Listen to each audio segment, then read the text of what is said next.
Masu kallonmu da sauraronmu muna muku fatan alheri da muka sau da wani sabon bidiyo namu. Za ku ji wata muhawara dangance da taron da ke wakana a Sis National wanda a yau shine ranar mu ta uku.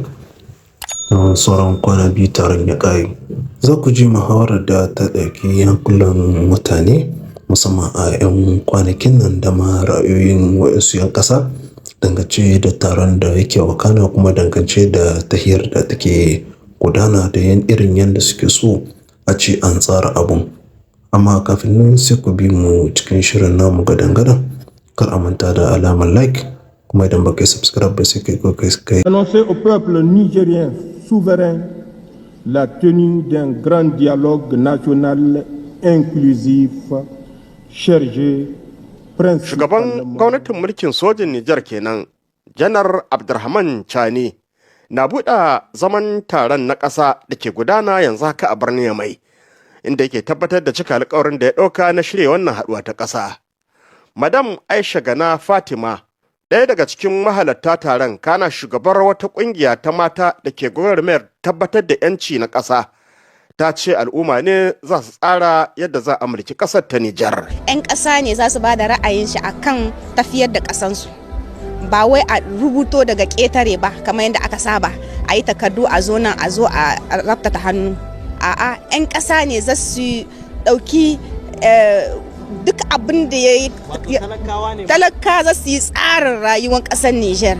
Don saboda shi muke cewa wannan abu ne muhimmi kuma abin alfahari ne, kuma ina ji wannan ba kamar irin conference national sovereign da aka yi wannan ya bambanta tunda 'yan ƙasa yanzu kowa kan shi ya waye, babu wanda ya bari aka baro shi baya, kowa da kowa ya sa hannun shi, kuma gurin menene a cimma tabbatar da wannan 'yancin ƙasa na dindindin na ƙasar Nijar. Da yawa daga cikin wasu ƙungiyoyin sun ƙaurace wa taron kan cewar lokacin da aka ɗiba yayi kaɗan, sannan wasu ma sun yi ƙorafin cewar ba a tuntuɓe su ba, kuma suna yi taron kallon abin da aka riga aka tsara. Muhammad Wada na ƙungiyar Transparency International ya ce ba za su so a soke abin da taron baya na Conference National ya tanada ba. Mun sake haɗin cewa duka abin da aka yi a Conference National, duka wannan ƙa'idodi da aka ɗauka na Conference National da hakkin na adam da ka sauransu duka dai waɗanda suke sa demokrasiya ta daidai, wato mu muna tare da irin waɗannan ƙa'idodi. Abin da ya saura in akwai kuskure a gyara, in kuma abin da ke da kyau a yi ci gaba da shi, amma bai kamata a ce ba ɗayan biyu a zo a sake komi, har a kai yadda za a yi abin da wani ke so ba abin da 'yan ƙasa ke so ba. Don mu kokowar mu ta 'yan ƙasa, kokowar mu ƙaro 'yan ƙasa da yau da gobe da shi bai kai har bana mu muna bayan abin da ke gyara 'yan ƙasa, al'ummar ƙasa duka. Wato ba a cewa kama mutum miliyan 27 namu na 'yan Nijar a ce an zo a cikin kwana 4, wato wai an ƙayyadace duka abin da za a yi. Wannan abu yana da wuya. Alhaji Ahmadu Muhammad Dutse, wakili a taron daga jihar Maraɗi, ya ce shugaba Chani ya cika alkawarin da ya ɗauka na shirya wannan babban taro. Wannan zama bai kamata ba ta zama muna kawa kotu inda za a ma wani ko wani shari'a, inda a zo a ce za a ma wani cin mutunci ko ko za a ma wani tonon asiri ko za a ma wata kabila ko ko za a ma wasu. Nike gani duka ba su ba shugaban kasa ya yi kira.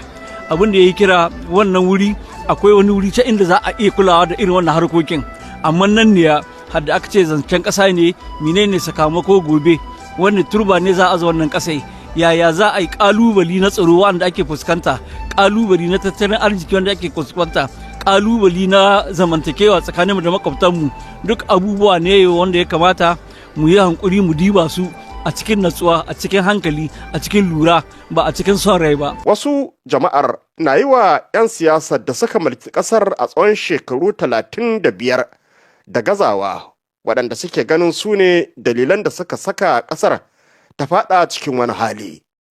Dauda Tankama, shugaban wata ƙungiya ta haɗin kan al'umma na ƙasashen yankin Sahel, ya ce a yanzu da sake. Muna fatan za a yi katanga ta ƙarhe kuma doguwa wadda ba ka iya ƙetara ta, mai sulbi ce ba ka iya ƙetara ta kuma ba ka iya bugunta ka wuce. tunda siyasa shekara 35 da aka yi ba ta yi wani amfani ba. Kaga abin da aka yi, kaga kashin dankali, kaga sama da faɗi da babakere da dukiyar al'umma, mutum ya saci kuɗi miliyarori ya shigo mota mai tsada V8 yana yawo, in ya ga an kama ɓarawon salula ya rage madibi ya ce ga hitan da lankan bai san ciwo kashi ba. To duka wannan ya wuce, kuma muna fatan yanzu tsari wannan zama da ake yi za a tsari an yi shi ma wanda a gaba wani bai isa ya canza shi ba, wani bai isa ya taka shi ba. Za a yi tubali wanda kowa ya zo nan wurin, in ma demokaradin ta zo, in an zo ba a wuce wannan wurin, wannan katanga ba ka ƙetara ta kuma ba ka ture ta ka wuce.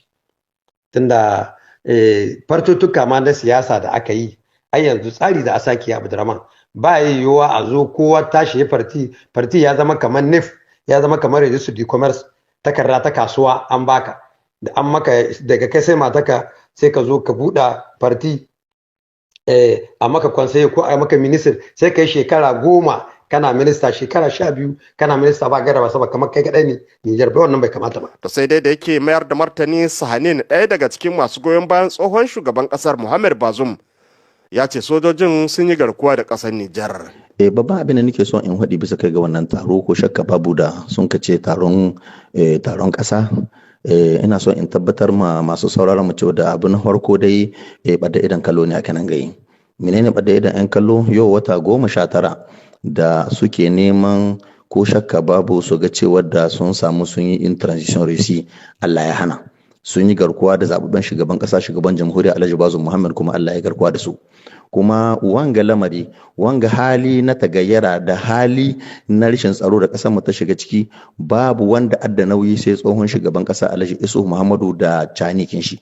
Kuma dalilai wanda a gare ni shine ku diba ku gani, a wata 19 da suke cewa suna jagorancin mulkin kasa, 'yan kasa nawa an ka kashe wuraren hilaye na daga tare da 'yan ta'adda. 'Yan ƙasa nawa sun kai asarar dukiyoyinsu ko da ambaliyar ta ruwa. Shin sojojin za su kasance wajen neman mulki a tsari na siyasa, ko kuma cani zai tsaya takara? Shin jam'in siyasa nawa za a ƙayyade a Nijar ɗin? Dukkanin waɗannan tambayoyi za su samu amsa ne bayan an kammala taron, an kuma bayyana abin da taron ya tsayar. To masu sauraro, da haka muka kawo ƙarshen shirin.